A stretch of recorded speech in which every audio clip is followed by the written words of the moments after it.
This is the olive puller, and it's to not damage your pipes while removing olives. This is also corrosion resistant, and it also is abrasion resistant too. It has a high finish and high strength and hardness. This is an ideal tool for taking out olives without damaging the pipe. The puller utilizes the compression fitting locking nut to remove the olives.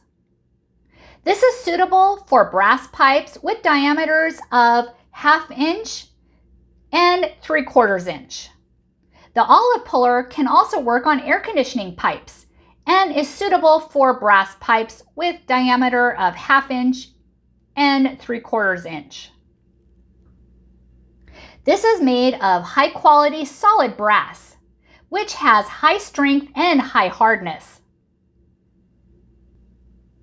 It has a smooth surface and a high grade texture and a long service life. It can provide you years of use.